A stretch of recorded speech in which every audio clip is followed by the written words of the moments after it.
My name is Sathyaram Sannasi. I'm a Google developer expert, and I'm basically a data engineer and a AI engineer. I build data systems and AI systems as well. I work as a freelancer.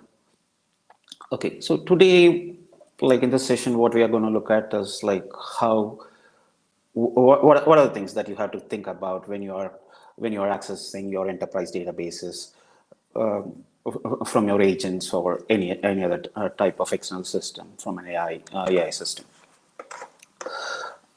So, I mean, we have been having the LLMs like ChatGPT or Gemini, Claude, and a number of other ones for a few years now, and we are able to ask so many questions. It's able to generate poetry, generate content for you. It is able to do some critical thinking and come out with it's not with some results and stuff, but. But are we able to access enterprise data, and how we are able to do it? That's the question today we are going to address. So as I said, like, okay, so this is clear. Like we have GenAI system that is sophisticated enough and intelligent enough to pass a medical board exam. But if you are asking it, okay, about a particular patient, particular person, then it doesn't have a clue. The reason is obvious, because it doesn't have, the LLM doesn't have access to our enterprise data.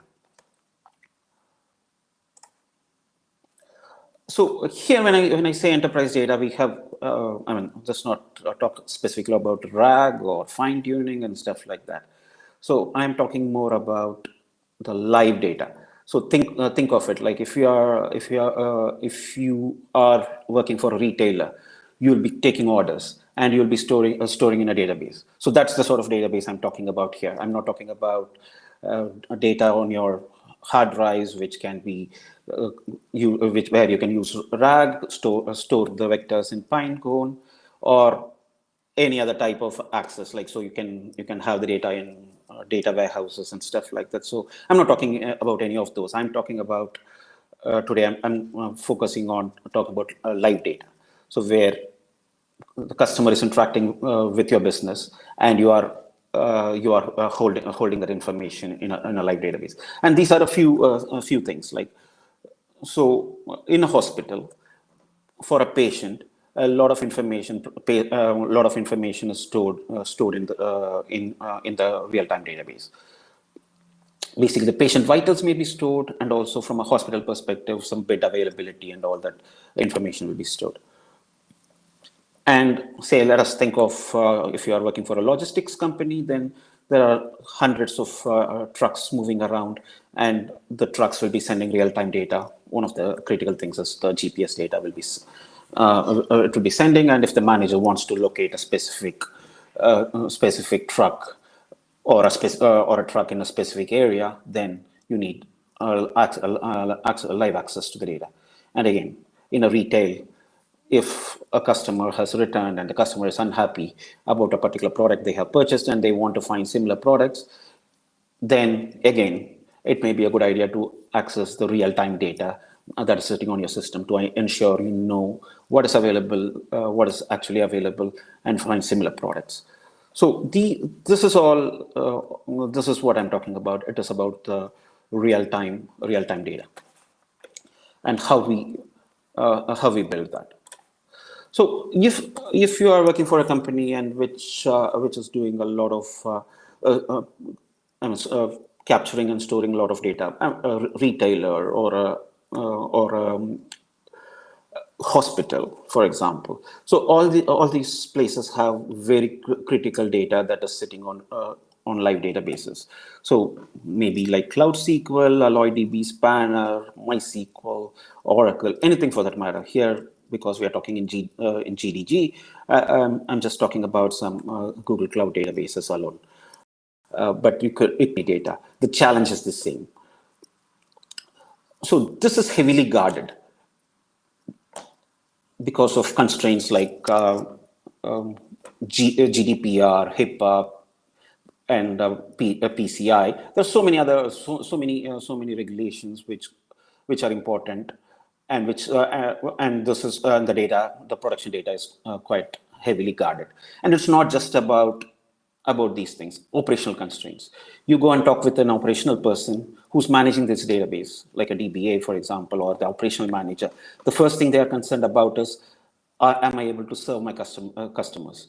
Am I able to interact with my customers? And this data already has an operational use, and this is where the business makes money from. Often that's the way. So which means it is heavily guarded. If you are going to go and tell them, okay, see, now I'm going to deploy an AI agent to access this data, the first thing they are going to say is no, because operational constraints. So they'll be worried about performance, they'll be worried about security, and of course there are network constraints, all those things. They're going to be worried about quite a few things. And okay, so if you don't want to do this, and if you want to go the traditional way, you're going to have an application running in running in the front end, and then it is querying multiple databases, fetching. So that is kind of a proven methodology, which may already be in place. But that system, the traditional system, is not going to be using AI, LLMs, and all that stuff. So how do we just go about it? So let us think about a scenario in a hospital, and we are talking about Dr. Elena here, like who's an emergency room coordinator. So the patient has arrived, and now she has to find some information about the patient. So with the current system, they are not integrated. She has to log into multiple databases, multiple systems to get information. So how many beds are available in the hospital, and what is the information about this patient, like what are the conditions the patient has in the past. All these things she has to go and find, get through in multiple systems, get the information together, and then act on it. This takes time and a lot of effort. So you can think of, okay, maybe we can use a chatbot here and stuff. So as I already mentioned before, like there's a privacy risk. It's not about just in a public model, but even if there are regulations in a case like this, there are privacy regulations where the data cannot leave the system, and it can move in a very, very restricted manner where the data is being accessed and all that stuff. And of course, if you are kind of using LLM directly, then you are thinking about, is the data right, or is it hallucinating? And again, if you are storing in a RAG database, for example, like you store all the information in a RAG database, and then you're trying to access. No, it may not have the most up-to-date data. There may be some older data, which is still fine, but it may not have up-to-date information. So what Dr. Elena needs is live vitals. So what we have to do is to ensure we have to create a secure bridge from your AI system to your live databases. And also, for obvious reasons, we want to make sure the output is not hallucinating, and also the output is it is 100% private, so that we don't have any security related incidents. So here you can think of, like there are like four different components. The user, Dr. Elena, the brain, it's the AI agent we are going to briefly touch on, and then you have the bridge, which takes the information, which connects between the AI agent and the database, which in this case is the MCP toolbox, which is important in mediating the logic, the data flow, and authorization. A very important one, authorization. And then you have the secure vault. When I mean vault, it is the database, your production database. AlloyDB, I have mentioned AlloyDB here, AlloyDB Postgres, MySQL, any of the operational databases. So the first thing you have to think of is, like, you have to make sure this data is safe and secure, and it is not exposed to the public internet. Very few people should be able to access it, or the maximum access should be in the internal network, not someone from the internet, at least directly through an agent. And how do you go about it? You have to make sure this database is behind a virtual private cloud, and it's always connecting through private secure connect. So these are some of these are very common terminology which is used across the industry, and some of these may be Google specific, but fundamentally the idea is to kind of isolate this database and only a small portion of the network should be able to access this database. So that's where the whole thing starts. That's where the security starts. So, and another important thing, a normal thing, which you think when you're thinking of security and databases, is like you give the minimal permission required. You don't give like, okay, you can do anything type of thing. You give the minimal permission required, and you ensure it is given only to a limited set of people. And in this case, if you are using an agent, AI agent, then you create a service account. So it goes through a service account, not an individual's account. It goes through a service account. And for that service account, you give the minimal permission, especially if we are talking about an operational database here. So which means you ideally do not want your agent to be making any changes that might have other consequences. And if you're saying your agent is going to make changes, you can be 100% certain the guardians of the system, the DBAs and the operational people, are first word they are going to utter back is no. And yeah, so it will only read, but it cannot write. So that's an important thing. And another component here is the MCP toolbox. So you create a connection from the agent to your database through an MCP toolbox, primarily because it is very easy to kind of have control over authorizations, over the tools that will be used, etc. So you do not give. So in this case, it is clear that if you are going through an MCP toolbox, it is easy to control what exactly goes through. You can and also, like as we are going to see in one of the later next slides, raw SQL doesn't go through.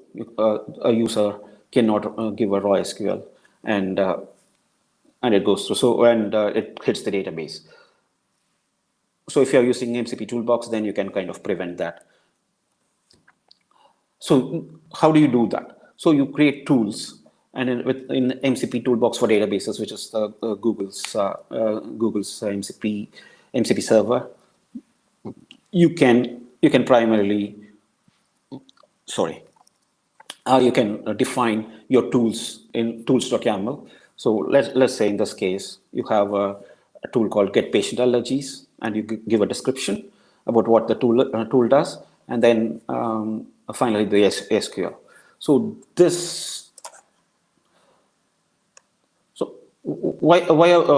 partially why are we doing this? Like, is because as we already saw, it is like an operational database which has a lot of things going on, and you want to ensure that rogue SQL doesn't come through. That is an extremely important thing.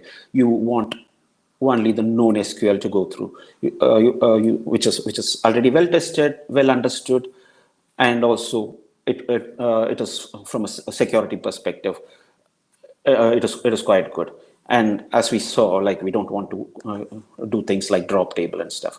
So here you may feel it is restrictive, like you have a lot of data in the database, and it may feel quite restrictive, but it is going to protect your data, protect the performance of your system, protect the operational nature of your system by defining specific tools and specific queries, rather than giving access, blanket access that the user or the agent can create its own SQL.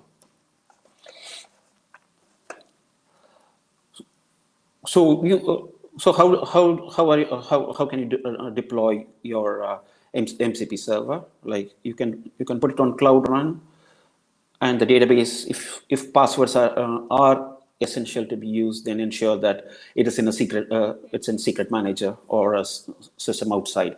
Don't store the database, don't store the database passwords or any other secure information on there. Just store it in a third-party thing. Like if we are using Google Cloud, it's a secret manager. And again, use the proper network configurations like we saw earlier, and ensure that only the internal traffic accesses the database.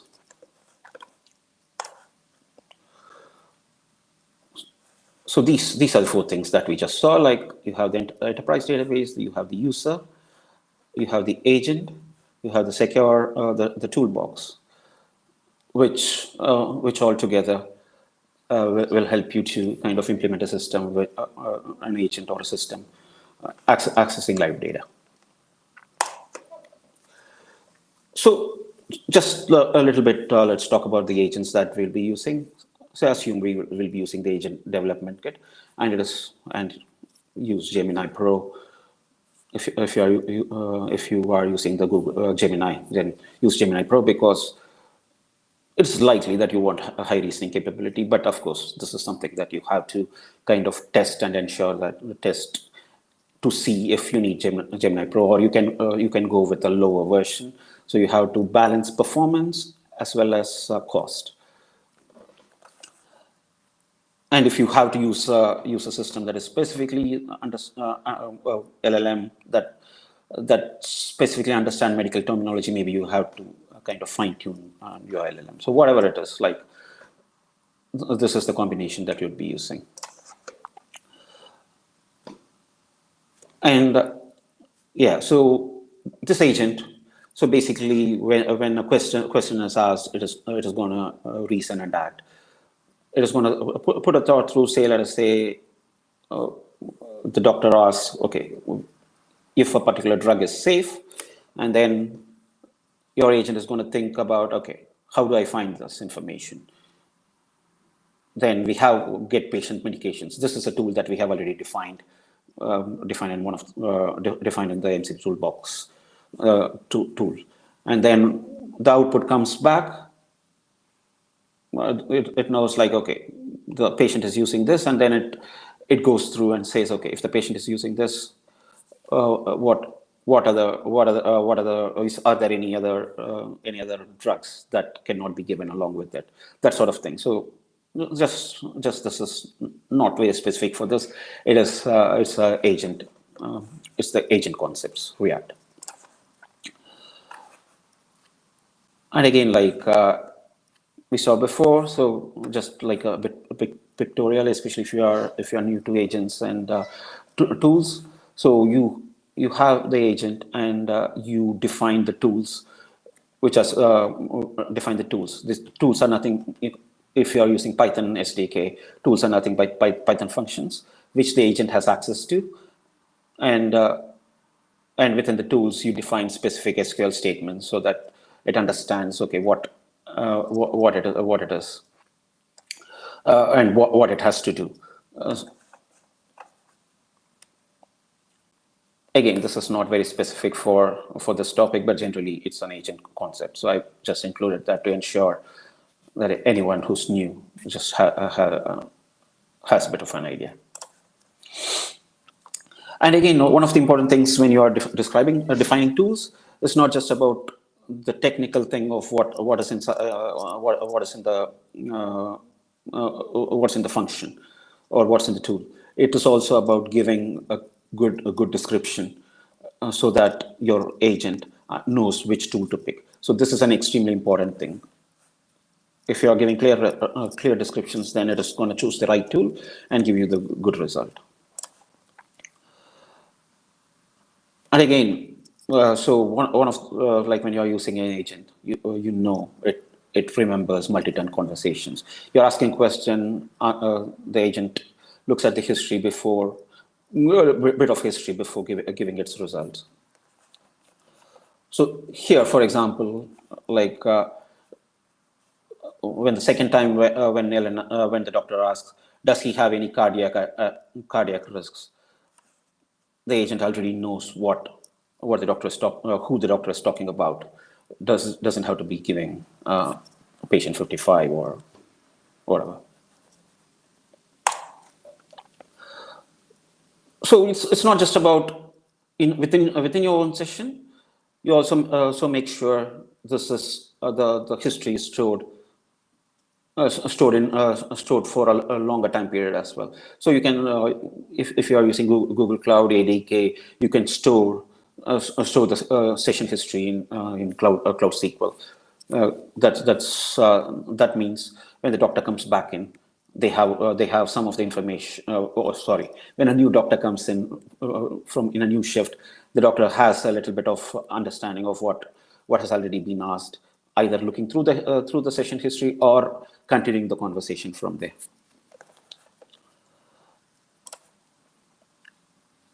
So again, it's like the thought, action, observation, the final answer. This is how your agent goes through. And again, the action, again reiterating, having a proper tool is important.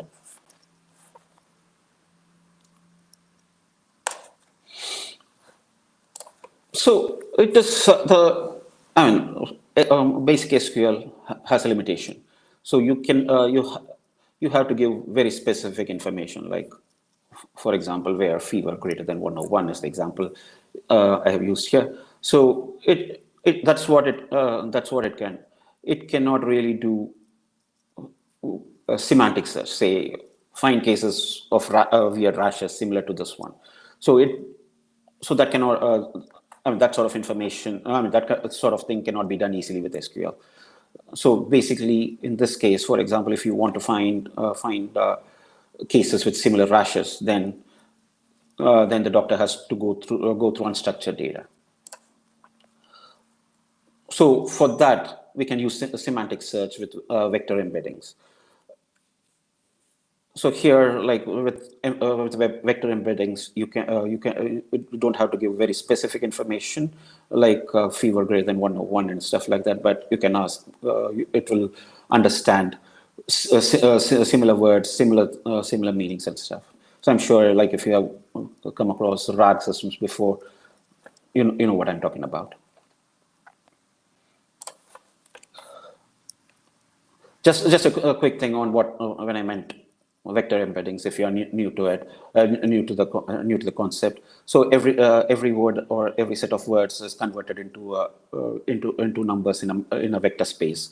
So for example, here in this example below, we are just looking at queen and king are very closely related, man and woman are very closely related, and stuff like this. This is the most common example you would have seen when you're talking about vector databases. And very similar if you are going to be storing your own data. In this case, we are talking about medical records. So a doctor's notes in one place can say chest pain, and another place it can say angina. But if you are converting these into a vector store, then it understands and maps these concepts together.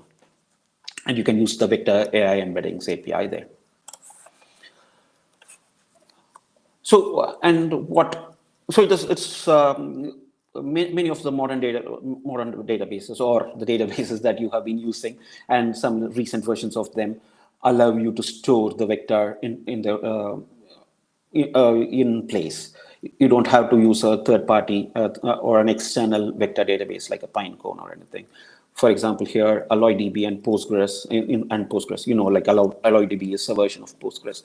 So AlloyDB Postgres have a plugin called pgvector, which you can use for storing vectors in the database and retrieving it as well. So you can use, in this case, you can use standard SQL and AI search together to access your database from the agent. So here it is like find similar cases is the tool name for the example we saw. So your tool, what it can do is like convert the doctor's description of the symptoms to a vector, and then scan the database and find the nearest semantic matches and return, say, the top 3 past cases and stuff like that. And this sort of thing is a whole whole subject but in itself, but this is on the top level. This is what it is.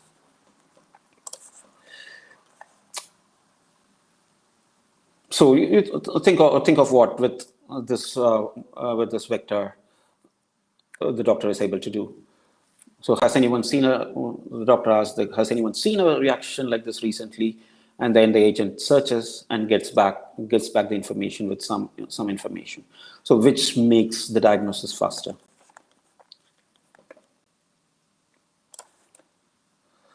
So now we saw, okay, what a few of the components there, and how can you go live to production. So you can deploy the agent in Cloud Run or anything for that matter. Let's consider Cloud Run here. Of course, within Google Cloud, you can deploy an agent engine as well. Let's just assume it's in Cloud Run. Anything, as long as it can be, it performs well and it can be secured. So, and yeah, you secure it to ensure that it is only private access. And if you are using some serverless architecture like Cloud Run, then when no one is accessing, then you can kind of shut down the system, more or less like shut down the system automatically. Basically scales down to 0 when no doctors are asking questions, which means it makes the whole thing cost efficient. And yeah, make sure everything is logged. Any question that comes through is logged, and also make sure it is very clear that your agent is not giving incorrect answers. If it is I don't know, it is I don't know. So you have to kind of log that information to ensure that this is what happens, and this is not, and especially if you are in regulated environments like medicine or financial services, this is even more important, because if a regulator comes back and asks, okay, how did you make this decision? How did you come to this decision? Then you should be able to explain. So just make sure everything is logged, input, output, everything is logged, and also regularly monitored by some experts, either manually or automatic system. So, but this is extremely important.